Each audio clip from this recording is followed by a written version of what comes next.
Amit steps onto the platform, the cold wind biting into his skin, the silence, heavier than usual.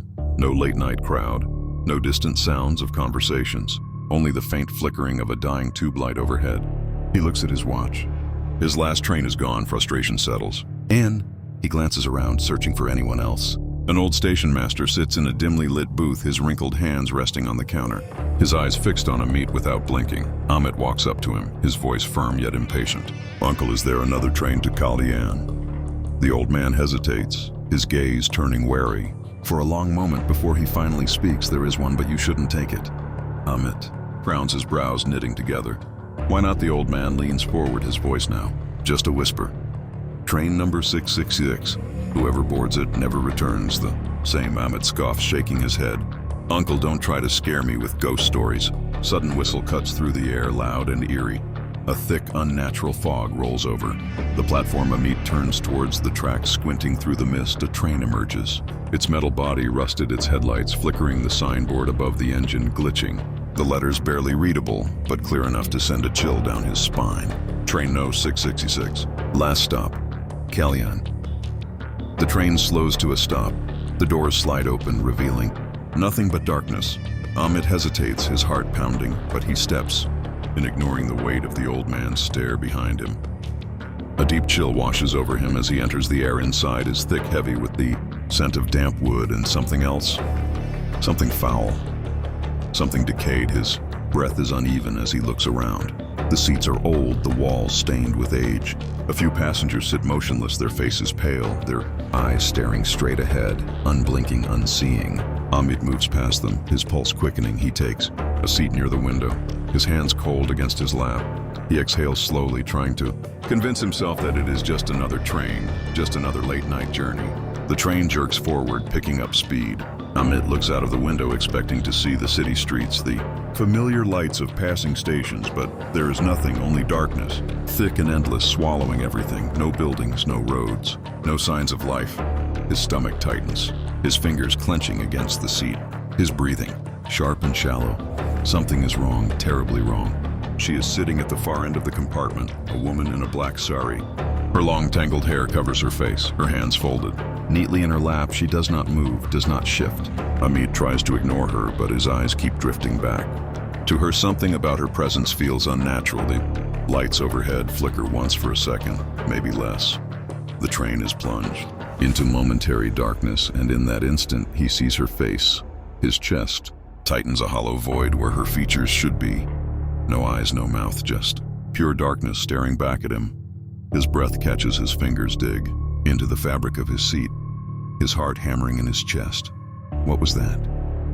He turns his head quickly towards the other passengers, and his blood turns to ice. They are all looking at him now, their heads tilted slightly, their blank eyes locked onto him, their faces empty, lifeless. Amit's skin crawls, his breath comes in short, panicked bursts. His muscles stiff, his mind screaming at him to move, to run, to escape. The train lurches forward, picking up speed. The windows rattle.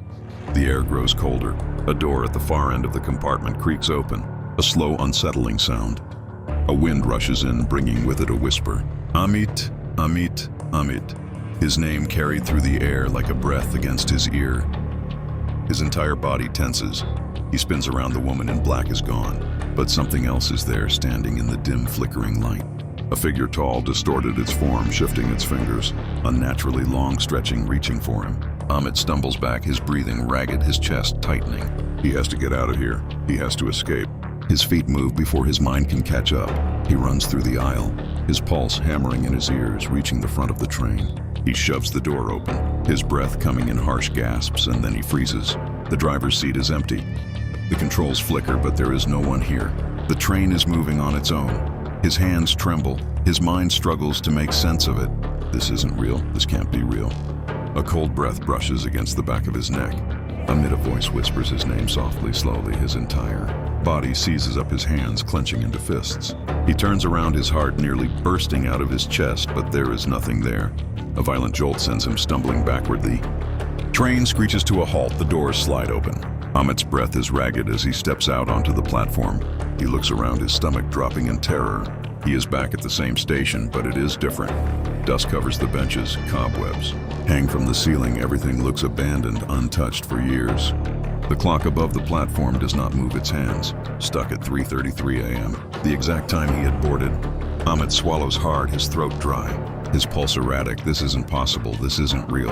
A newspaper lies crumpled on a bench. Amit's fingers tremble as he picks it up, his vision blurring with panic. The headline sends ice through his veins.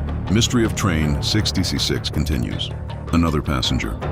Missing below it is a photo of him, his own face staring back at him from the faded paper. Amit's hands shake his mind, spinning his body, frozen in fear. A distant whistle echoes through the empty platform. Amit's head snaps up his chest, heaving. Train number 666 is pulling in once more. The fog thickens, swirling around the tracks, and this time, the woman in black is standing there waiting for him. Her head tilted slightly, a smile curling at the edges of her hollow, void-like face. Amit tries to move to turn away, but his body will not listen. An invisible force wraps around him, pulling him, dragging him toward the open doors. His legs fight against it. His fingers claw at the air, but it is useless. The darkness swallows him whole. The train doors slam shut behind him. The train fades into the fog, disappearing into the night. The platform remains silent, as if nothing had happened, as if no one had ever been there.